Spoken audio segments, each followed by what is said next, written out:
কোনো কিছু কাঁচা লঙ্কা দিয়ে রান্না করলে তার স্বাদ যেন দ্বিগুণ বেড়ে যায়। তার জন্য প্রথমেই মাটনটাকে ম্যারিনেট করে নেব। কাঁচা লঙ্কা বাটা 1 চামচ, আদা রসুন বাটা 2 চামচ, টক দই 1 চামচ, হলুদ গুঁড়ো 1 চামচ, কাশ্মীরি লঙ্কার গুঁড়ো আর সামান্য পরিমাণ সর্ষের তেল দিয়ে ভালো করে মেখে প্রায় 1 ঘন্টা রেখে দেবো।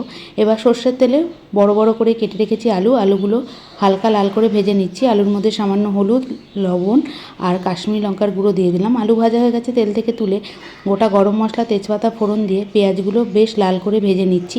এবার এর মধ্যে আবারও দিয়ে দেবো স্বাদ অনুযায়ী কাঁচা লঙ্কা বাটা 1 চামচ, আদা রসুন বাটা 2 চামচ, ধনে গুঁড়ো 1 চামচ, জিরে গুঁড়ো 1 চামচ, হলুদ গুঁড়ো, কাশ্মীরি লঙ্কার গুঁড়ো, স্বাদ অনুযায়ী লবণ। এবার মাটনটা দিয়ে প্রায় 10 মিনিট মতো হাই ফ্লেমে কষিয়ে নেব। এর মধ্যে দিয়ে দিলাম সামান্য পরিমাণ জল, যেই পাত্রটায় মাটনটা মাখিয়ে রেখেছিলাম। এবার দিয়ে দিলাম টমেটো বাটা দিয়ে ঢেকে 7 থেকে 8 মিনিট মতো রান্না করলাম। আস্তে আস্তে জল বার হয়ে গেছে। এবার এর মধ্যে দিয়ে দিলাম গোটা রসুন, তারপরে প্রেশার কুকারের মধ্যে দিয়ে পরিমাণ অনুযায়ী গরম জল আর ভেজে রাখা আলুগুলো দিয়ে সিটি দিয়ে নিলাম 2টো। তারপর ভেপার খুলে গেছে, ওপর থেকে দিয়ে দিলাম কাঁচা লঙ্কা আর গরম মশলা। তৈরি হয়ে গেল কাঁচা লঙ্কায় মাটন কারি।